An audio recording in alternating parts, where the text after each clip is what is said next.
So Xcode 27 got a big redesign, so let's check it all out. So let's get started with the welcome to Xcode window. I'm a little biased because I designed the old one, but this one I believe is inspired by some of the onboarding flow on Mac OS. No more icons to represent these items here, and now you can have more options here for a new project, which is nice, and there's more on that later. For the list here, it's weird that it kind of all scrolls. I would expect the list itself to scroll and these items to remain static. So it's a little strange.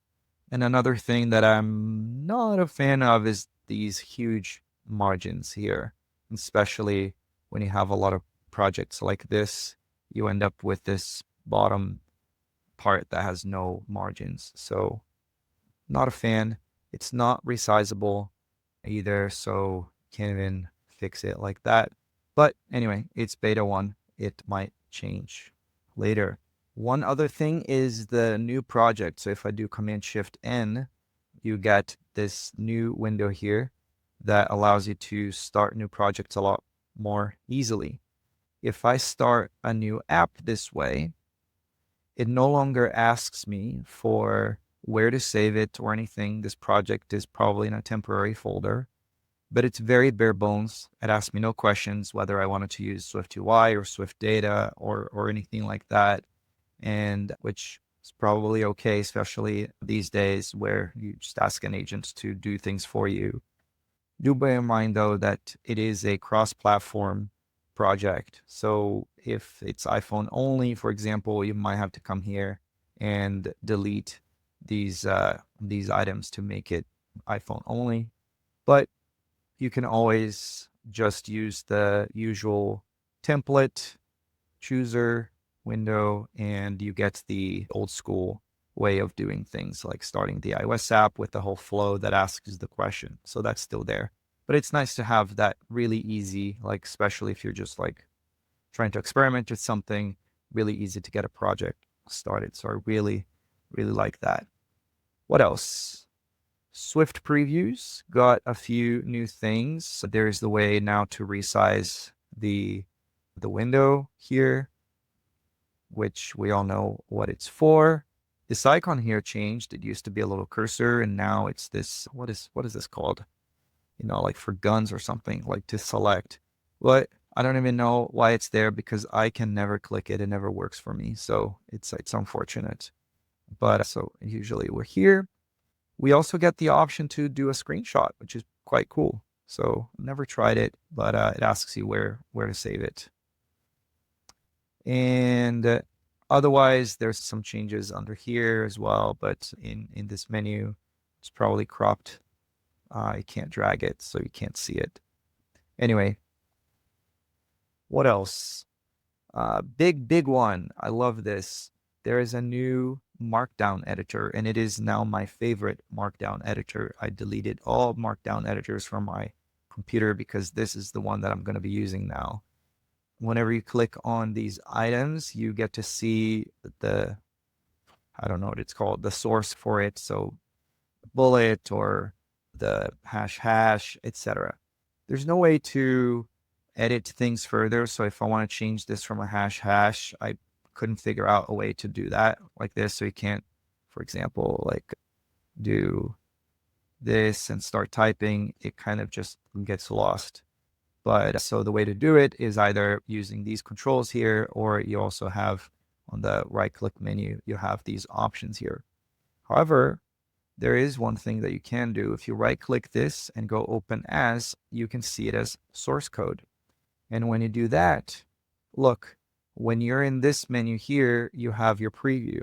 So now you get to change it and then see the changes going on live there. So best of both worlds here, format bar along with the source as well. So that's really nice. Now we have the big code intelligence button right here to start a new conversation. So what's this project about? It's now front and center which makes sense because a lot of the times now we're just asking agents to do things for us and we're not looking at source code anymore. So it's no longer a side conversation that you're having.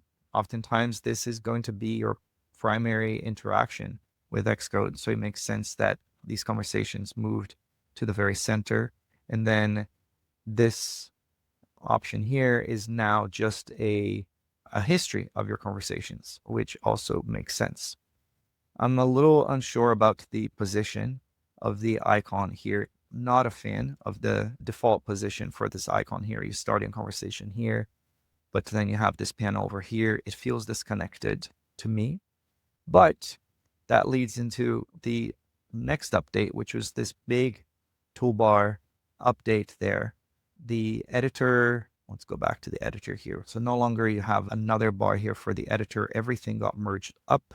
So that's nice. But of course, it means less space for some of these things.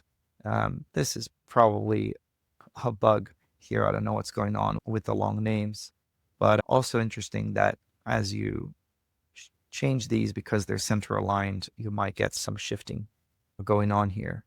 But yeah, now all of the editor options are up here. The assistant here, which will never die for the Objective-C folks, for the header and all of that. And the nice thing is that you can customize it. So we can just click this. And now what I'm going to do is I'm going to move this over here where I think this icon should have been to begin with. It's interesting there. Oh, look at that. Okay, let's customize again. Hard to click so that I can move it over here. That's where I think it should be. Okay, this is probably some, I don't know what it is. Okay, cool. So that's nice. Let's see what else. Let's take a look at diffing. So if we click on the diff panel, let's get to a point where it diffs. Here it is. And you can see, by the way, just right here on the scroll bar, you get these little tick marks to see where the diff is. So that's nice.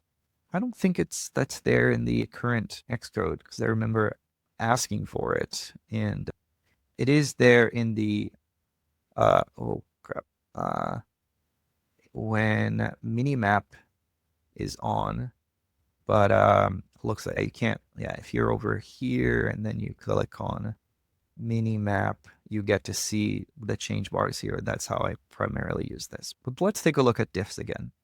So this is a boring one. It's all additions. Let's take a look at some changes. Here it is. Okay. So you may have noticed that now there's green and red instead of the usual blue and gray by default. I think I was the one that picked the blue and gray. So if you don't like that, you can blame me for that. But I stand by that decision because green and red are overloaded colors in the Xcode space. Oftentimes it means success and failure. And that's not the case here. And also, this text here is fully editable. So you can live on the screen if you want, and you can keep on making changes, which is unlike a regular diff viewer where you're looking at something static. However, the good news is that if you go into settings, there's a new theming editor. And with the new themes, you now have the option to change the color for the diff additions and deletions. So I can change that to blue, and eventually I'm going to pick a better one, or you can get a custom color picker. And so now I have my older way. I need to work on the contrast there for the blue and gray. I'll do that later, but let's go back to themes because that's very interesting. So really cool update, really cool idea here. So you have the slider that controls the saturation of the colors, and you have both the foreground color and a background color. So you can make your Xcode blue or green or something. And Nice thing too is that you can change it per window or per project. So you can choose the theme from here. And so that another window, let's just open another project here. Let's resize it down. So you see this window here is one color and the other window is a different color. That means that it's easier for you to differentiate if you're working on multiple windows and multiple projects. So that's kind of pretty cool. Okay, so going back to the options here, let's go back to standard. You can choose the classic presets, but when you do so and you choose the classic preset there, oh, it's not ticking on this one. What the? Oh, it's because I chose the theme here to be that one. So let's go back here. I wonder how the hierarchy for those choices are. When you choose a standard theme, the background gradient option is not available. Not sure why. Let's go back to this standard one. It seems that now it's disconnected from this window here, which is bothering me. Let's see. Oh, maybe it's default. Okay, so you can choose either presets or you can choose the default for Xcode. So you can override it. That's how that works. Okay, so this is interesting. So you can control the foreground color, which to me is a little confusing. So here it's the foreground color is pink, but of course there's multiple foreground colors here. So what is pink? What are you controlling? It seems that if I choose, let's say, green here, it seems that it's changing the color of the keyword. And then what it's doing, it's figuring out what all of the other colors are going to fall through so that they're differentiated enough across the board. So very interesting idea because you can just choose one key color and then you get a different theme that has a good, supposedly good contrast against the other colors. But if you're not happy and you want to override anything, you can just by changing the colors here. So pretty damn cool. Let's go standard with that one. And it seems that's what I've noticed so far. Pretty cool update. So congrats to my old team.